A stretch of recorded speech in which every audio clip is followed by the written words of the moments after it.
Yo creo que la primera pregunta que va a iniciar Marjorie, que la entrevista titulamos Vida y coacción, para explorar estas dos temáticas que recorren tu trabajo, y son dos temáticas que pienso que en realidad no es más que una, porque es la vida. La coacción es parte de la vida, y tú las abordas desde la teoría y desde la práctica etnográfica. Marjorie te va a iniciar unas preguntas concernientes a eso. Una pregunta muy general para entrar en materia. Bueno, tu trabajo nos ha mostrado cómo la razón humanitaria prima, ¿cierto?, a partir de los años 70, 80, incluso 90, dando paso luego a la primacía ya no de esta, sino que de una razón de la seguridad, ¿cierto? Me gustaría escuchar, me imagino que no es fácil de resumir, pero ¿cómo ves tú ese paso? ¿Cómo lo explicas, por una parte? ¿Y cuál es el lugar que tendría hoy día la razón humanitaria en este contexto de primacía de la razón de la seguridad? Bueno, lo que he tratado de hacer con la razón humanitaria o la antropología y la crítica de la razón humanitaria era de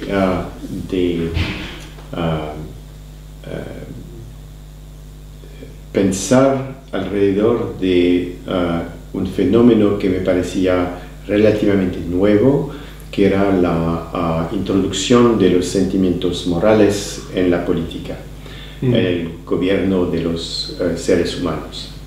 Y por supuesto, no era algo totalmente nuevo, se puede ir hasta el siglo XVIII con la filosofía moral escocesa en particular, para ver cómo se desarrolló la idea de la empatía y más generalmente de los sentimientos morales. Pero la introducción en la política, es decir, primero a través de organizaciones no gubernamentales como Médicos Sin Fronteras, Médicos del Mundo y otros, y después en las agencias internacionales y aún en los estados nacionales. Eso me pareció como algo importante a entender, como un lenguaje nuevo, un lenguaje que podía aplicarse incluso a la calificación de guerras como guerras humanitarias. Y eso me pareció importante a entender y de ver cómo funcionaba. Pero en los años 2000 se vio que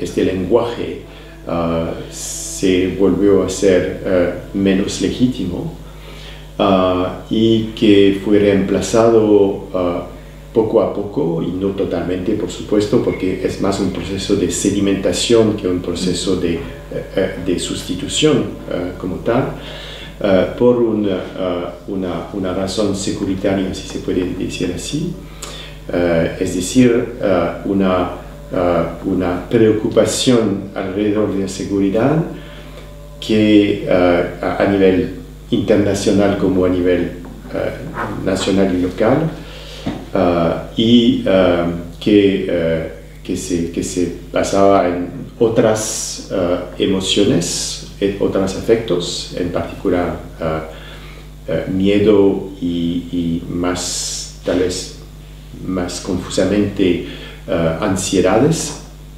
y que fueron instrumentalizadas o manipuladas por los políticos para justificar una postura y políticas represivas. Y es difícil de describir o de explicar por qué se ha hecho esta evolución, se podría hacer el argumento que hubo un tiempo cuando la reacción a las situaciones de poblaciones vulnerables, que sean pobres, desempleados,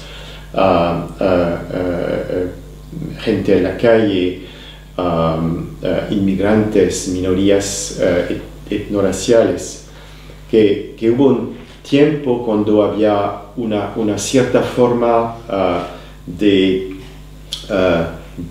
compasión hacia estas poblaciones que muchas veces reemplazaba la idea de justicia social, es decir, que en lugar de hablar de desigualdad, se hablaba de vulnerabilidad, y entonces la compasión podía tener lugar de justicia social de cierta forma.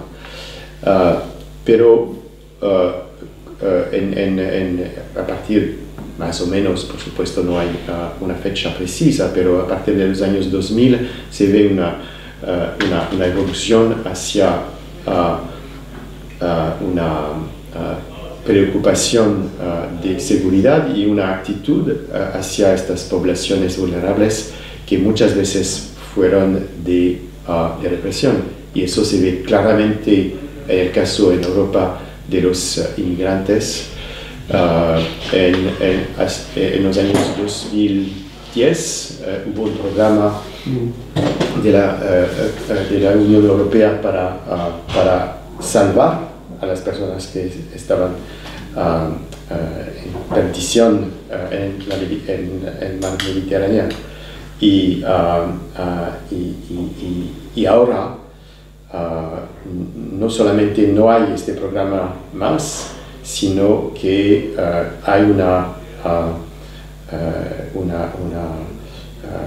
acusación a las organizaciones humanitarias de ayudar al tráfico de seres humanos. Entonces, hubo este cambio de actitud hacia las poblaciones vulnerables que me parece muy remarcable, muy notable. Quisiera desplazar un poco de esa temática, pero parcialmente, porque en primer lugar, en tu trabajo sobre el castigo planteas o hablas de un momento punitivo en la historia del presente. ¿Qué entiendes por la noción de momento o momentum? Y en relación con eso, y también con tu otra, con la pregunta que acaba de hacer Marjorie y la respuesta aludiendo el paso que se trata más bien de un proceso de sedimentación más que de sustitución, esa dimensión histórica que ya nos habla un poco de tu método. Mi segunda pregunta vinculada es que si te puedes referir de qué manera combinas una aproximación genealógica y un abordaje etnográfico, tanto como opera en tu práctica de investigación y también cómo llegaste a operar de esa manera. Bueno, en el caso del castigo, y eso, este método lo he utilizado sobre otros temas, pero en el caso del castigo, lo que traté de hacer era de proponer un diálogo crítico con la filosofía y el derecho. La filosofía moral y el derecho han propuesto una teoría del castigo o varias teorías del castigo que en particular tratan de definir lo que es el castigo y de justificar el castigo. Y eso se basa en la idea de lo que debería ser el castigo y lo que debería ser las justificaciones del castigo.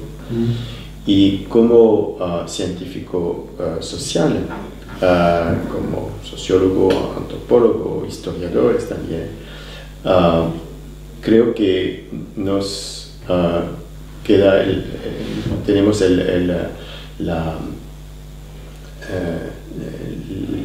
la obligación, digamos, epistemológica de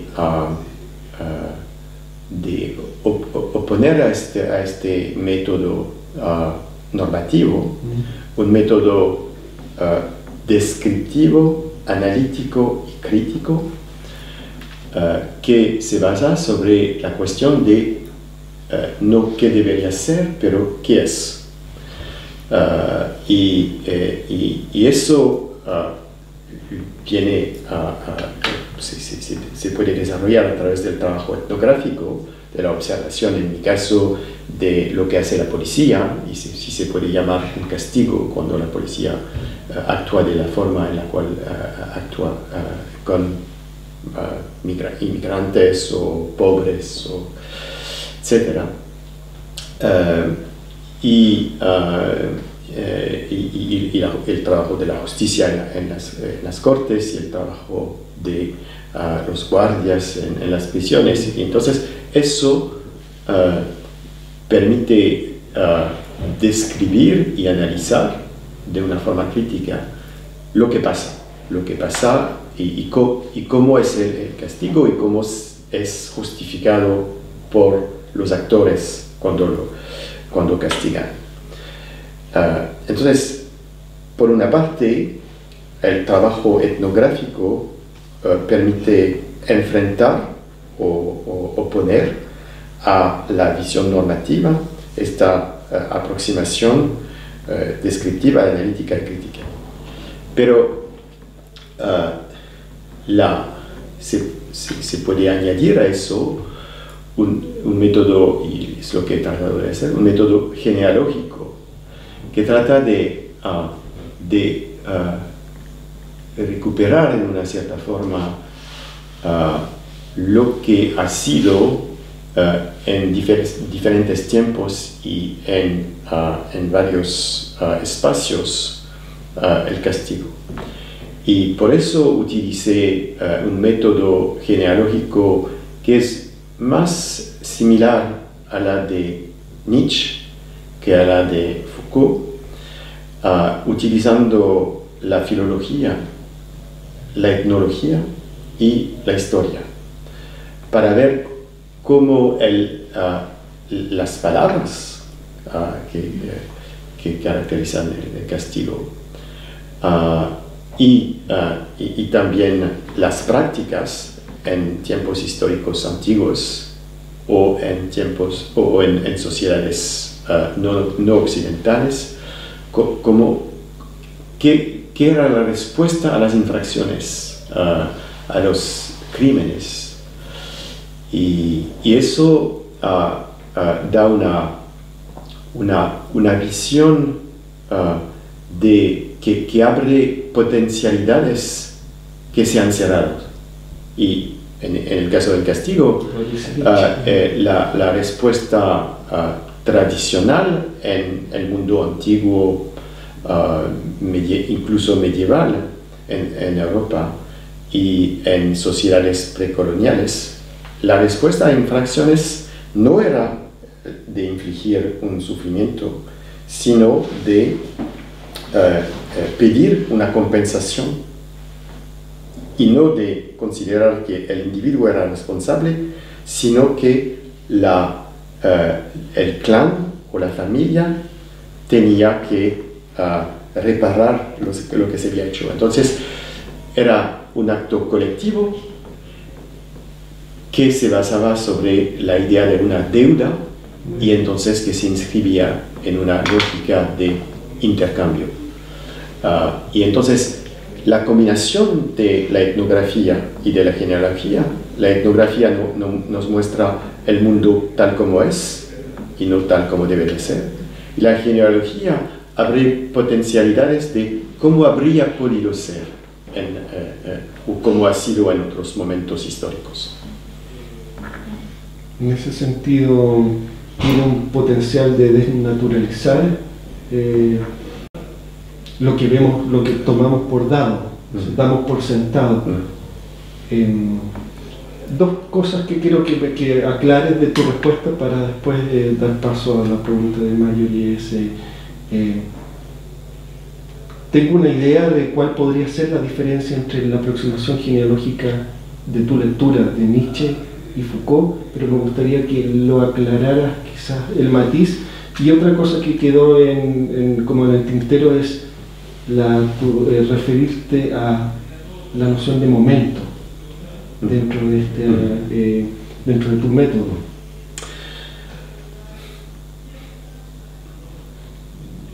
La idea de un momento punitivo es la discrepancia, la diferencia que existe entre una sociedad más represiva y una criminalidad que en muchos países no aumenta. Es decir, que hay una discordancia entre más castigo, pero no más crímenes en muchos casos. Depende, por supuesto, de las sociedades, en muchos casos, en particular en Francia durante estas últimas décadas, pero aún en los Estados Unidos desde los años 90. Y esta discordancia entonces muestra que no es que hay más crímenes y por supuesto en este caso más represión, es que no hay más crímenes, pero hay más punición. Entonces eso describe la cualificación de punitivo. El momento, utilizando la etimología latina de la palabra, es al mismo tiempo un periodo y una dinámica. Y en inglés se utiliza momentum para describir y también en la física también se utiliza la palabra momento para describir el movimiento de una fuerza. Entonces hay esta doble dimensión estática, que es un periodo de tiempo, y dinámica, que es el movimiento, y eso en el caso punitivo puede permitir entender mejor que hay una parte que corresponde al periodo, pero también que es un movimiento. Y la cuestión, por supuesto, es por qué este movimiento y cómo se lo puede parar. Y si entiendo bien, la genealogía de Foucault es una genealogía de corto alcance en relación a la genealogía nietzscheana.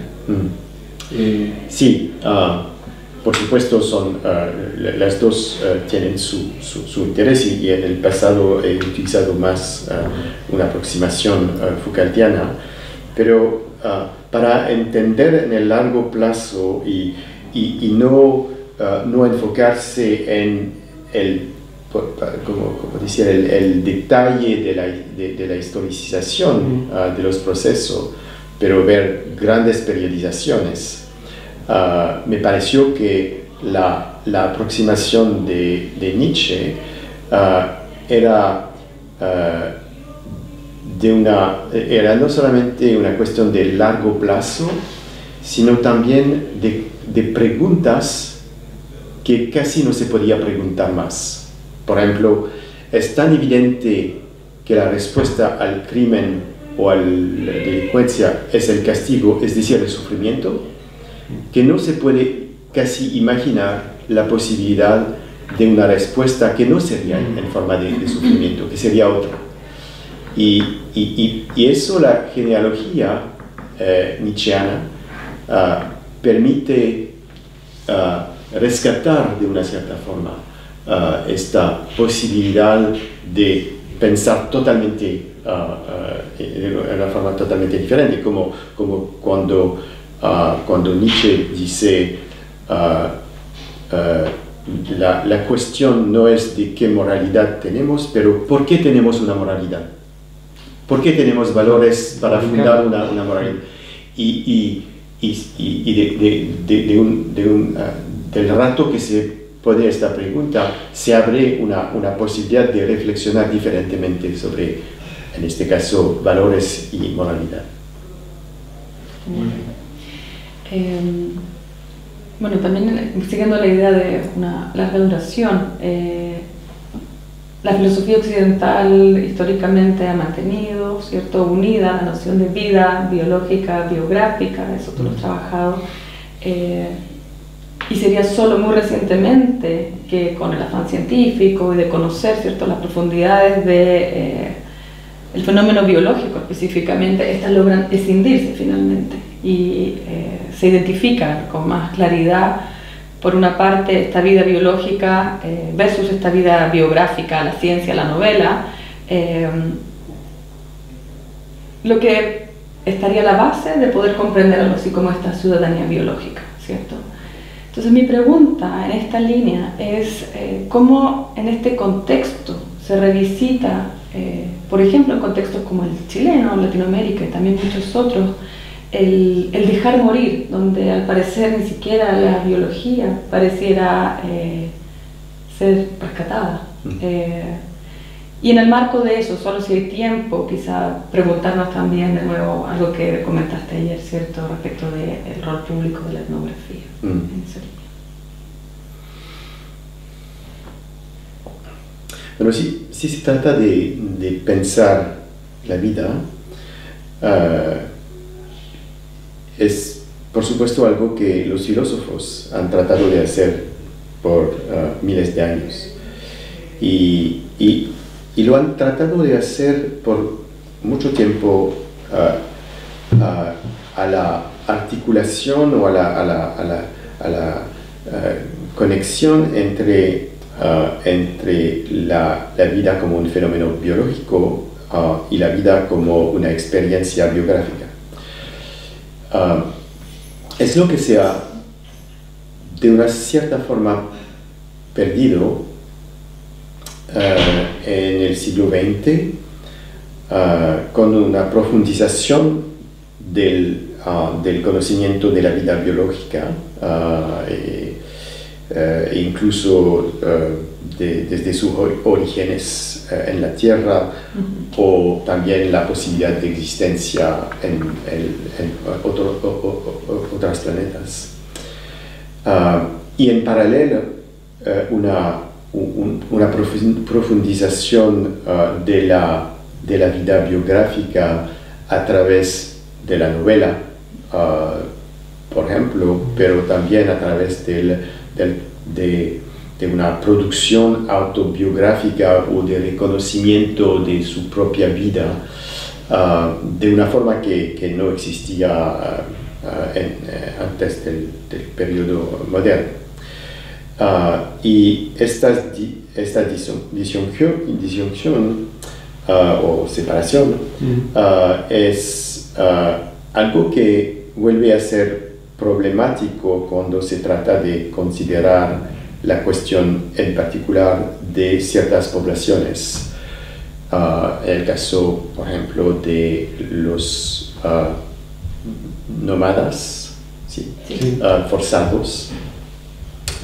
Es decir, todos esta gente que tienen que salir de su país o de su lugar para protegerse contra persecuciones, contra guerra, contra hambre, contra miseria, etc. Y que se encuentran precisamente al lugar de convergencia, que por supuesto es el caso de todos nosotros, pero de una manera extrema, entre su vida biográfica, lo que pasa en su vida, los acontecimientos trágicos que ocurren, y su vida biológica, que está amenazada y que puede ser hasta morir. Y entonces, cuando se empieza a reconectar lo biográfico y lo biológico en estas situaciones extremas, se encuentra con una contradicción mayor del mundo contemporáneo, que es de un lado lo que podemos llamar la ética de la vida, que considera la vida abstracta, el principio de la vida, como algo sagrado, y eso viene en parte o en buena parte de la religión cristiana, no solamente, pero es un elemento importante. Y por otro lado, lo que podemos llamar las políticas de la vida, que tienen que ver con las vidas concretas, y en lugar de ser sagrada, como en el primer caso, se ve que hay una extraordinaria desigualdad en el tratamiento de estas vidas, que se puede dejar morir gente, que se puede considerar que ciertas vidas no cuentan de una cierta forma. Y eso puede ser, como lo decía antes, de los inmigrantes que tratan de cruzar la Mediterránea, pero puede ser también jóvenes delincuentes que se matan en ciudades de Brasil, de Argentina o tal vez de Chile también, porque estas vidas no cuentan más. Y eso me parece que es una contradicción mayor del mundo contemporáneo, que es esta contradicción entre la ética de la vida abstracta y las políticas de las vidas concretas. Michel Foucault, en la conferencia de Montreal, 1976, plantea el problema de la desaparición de la cárcel, de la prisión, y habla que la posibilidad de la desaparición de la prisión, lo que tú también planteas en el juego de una aproximación genealógica, citando curiosa y oportunamente a Lévi-Strauss, cuando dice Lévi-Strauss que desde una óptica salvaje la institución carcelaria sería vista como una cosa como el canibalismo. Entonces haces el juego de la extrañeza, que es radical, nietzscheano, de espíritu nietzscheano. La posibilidad de la desaparición de la cárcel en ese texto de 1976, me parece, no es un texto, es la conferencia, pasa por una economía, llama él, política de los ilegalismos. Mi pregunta es, ¿cómo se enmarca tu propuesta de economía moral de la pena o del castigo? ¿Cómo dialoga con la noción de ilegalismos? ¿Cómo se acerca, se distancia, se inspira de una economía política a una economía moral? Bueno, creo que no hay incompatibilidad y al contrario hay una necesidad de pensar simultáneamente o en relación la economía moral y la economía política. La economía moral se basa sobre la idea que alrededor de la punición, del castigo, hay valores y afectos, y que estos valores y afectos tienen una dinámica, cambian en el tiempo de lo que pensamos del castigo y de las emociones que suscita el castigo, y también que es conflictivo. Conflictivo en el sentido que hay diferentes actores o grupos de actores que no tienen los mismos valores y las mismas emociones alrededor de la punición y el castigo. Que ciertos, por ejemplo, tienen más punitividad y que otros manifiestan su cuestionamiento del castigo. Entonces, la idea de economía moral tiene que ver con valores y afectos y una doble dimensión que es dinámica y conflictiva. Y que nos permite, por ejemplo, entender que si se toma una perspectiva genealógica, se ha pasado de una economía moral de la deuda, que implicaba una reparación del crimen, a una economía moral del sufrimiento que corresponde al castigo como inflicción de un dolor de cierta forma. Ahora, esta economía moral funciona con una economía política, es decir, que hay y eso tiene que ver con la distribución social del castigo, es que si el castigo puede ser tan duro, con una inflación tan importante como la vemos ahora, es porque concierne a ciertas poblaciones y que también evita o protege otros grupos, otras categorías. Es decir, que el castigo es esencialmente dirigido a las clases populares, que sean desfavorecidas o pobres, desempleados, inmigrantes, minorías etnorraciales, etc. Mucho más que a las clases altas. Y eso es de una cierta forma neutralizado e invisibilizado por el hecho de que no se dice quién se castiga, sino qué se castiga. Y en la elección de qué vamos a castigar, por ejemplo, castigando la pequeña delincuencia, pero no la delincuencia o el crimen económico o financiero, sin decir que se va a preferir ciertos grupos a otros, se puede precisamente elegir quién va a ser castigado. Y entonces la cuestión que es muy importante de Michel Foucault, que dice que el castigo no sirve a reducir el crimen, sino a distribuirlo, sino a diferenciar entre los criminales. Eso me parece esencial, y eso tiene que ver con una economía política del crimen, que ciertos crímenes, el robo, por ejemplo, va a ser castigado mucho más que la evasión fiscal o la corrupción económica, pero que corresponden, por supuesto, a dos categorías. Los ricos no van a robar, van a producir corrupción o evasión fiscal. Y los pobres, ellos no van a tener evasión fiscal porque no tienen cómo hacerlo. Entonces, la distribución de los ilegalismos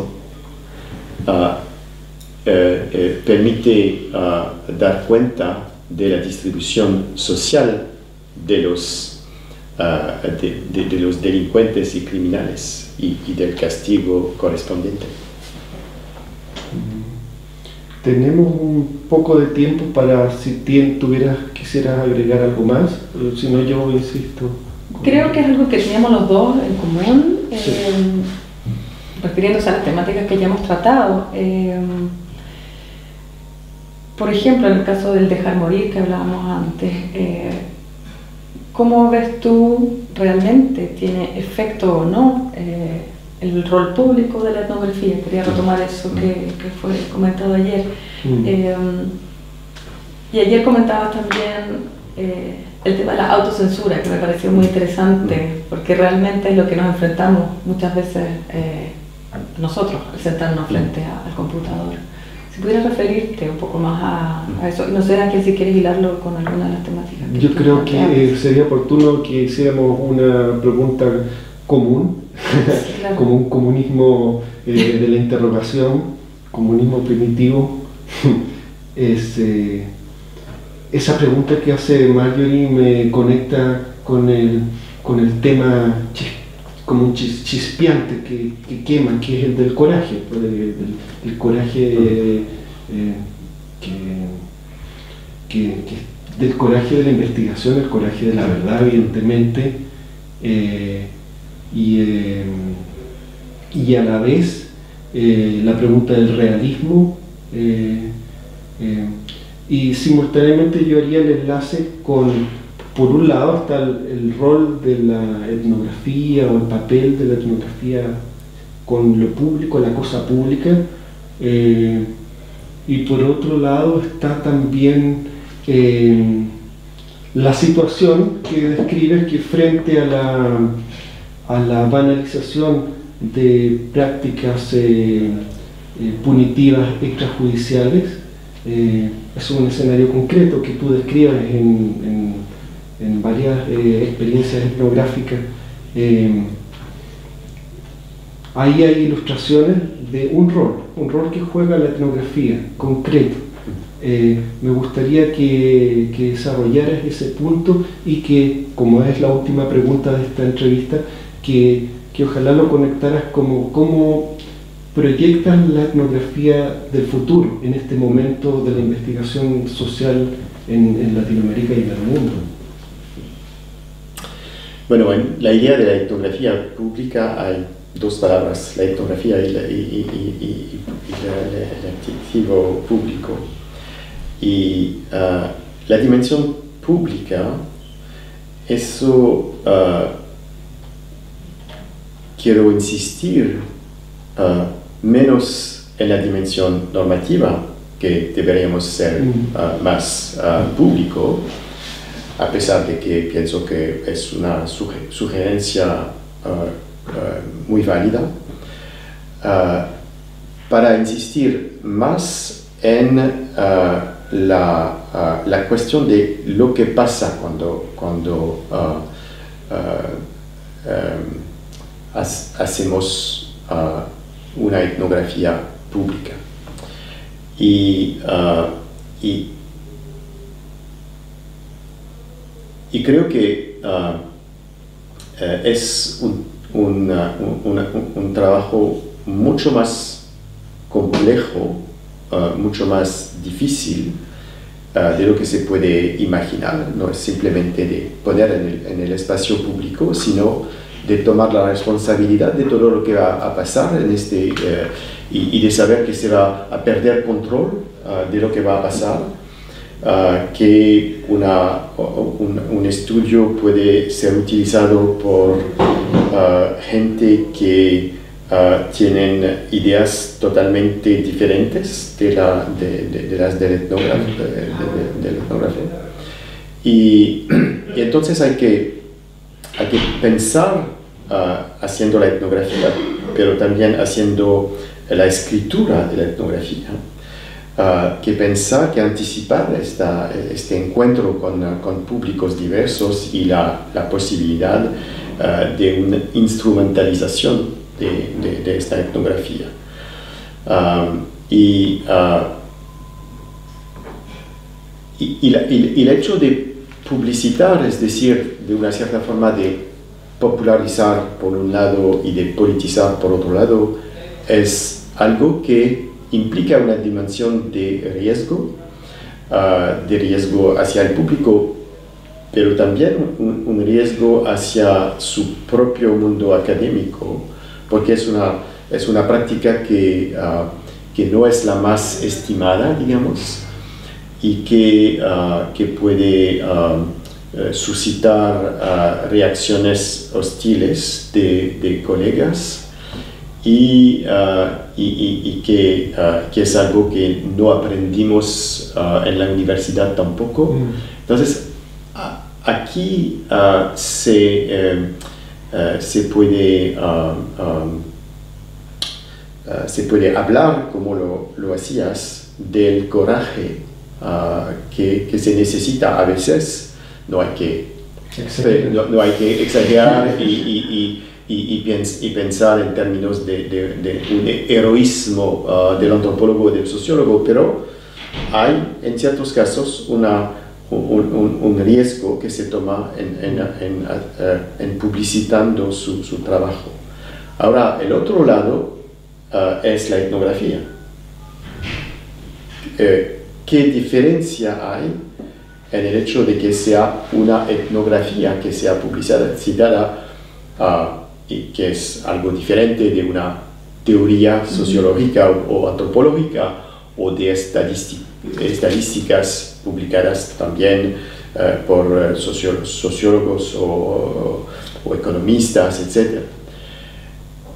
Creo que hay algo que es muy fuerte y muy expresivo en el trabajo, en la publicitación de la etnografía, porque pasa por descripciones y narrativas que son casi inmediatamente accesibles al público, cuando teorías, por ejemplo, son mucho menos accesibles. Y eso da una fuerza, de realismo, de proximidad, incluso afectiva, del lector o del auditor, que puede ser muy emocionado por lo que lee o que escucha. Y eso implica responsabilidad en la manera de escribir o de hablar a través de una etnografía. Pero la etnografía, de una cierta forma, tiene más de un siglo de existencia como tal. Pero creo que su futuro, a pesar de que es una forma tradicional de investigar y de escribir, creo que tiene un futuro importante, en particular para poner luz en zonas de la vida que no son bajo la luz de los medios de comunicación o de los políticos, que es una... y entonces creo que hay una responsabilidad para los etnógrafos de pensar cuáles son las zonas de la vida social que no son bajo esta luz, de los cuales no se habla. Tal vez tenemos una tendencia a ir donde precisamente hay muchos comentarios, mucha preocupación social, etc. Y eso hay buenas razones de hacerlo, pero creo que aún más importante es de iluminar de una cierta forma zonas oscuras de nuestras sociedades. Es lo que he tratado de hacer estudiando la policía, que no había tenido etnografías en Francia cuando lo hice, por lo menos la etnografía del trabajo cotidiano de las policías en los barrios, es decir, de las patrullas. Y es lo que he tratado de hacer también en la cárcel, porque no se sabe mucho de lo que pasa en las prisiones. Y creo que, por supuesto, hay muchas otras zonas de sombra que tenemos que estudiar. Encantado con la entrevista. Muchas gracias.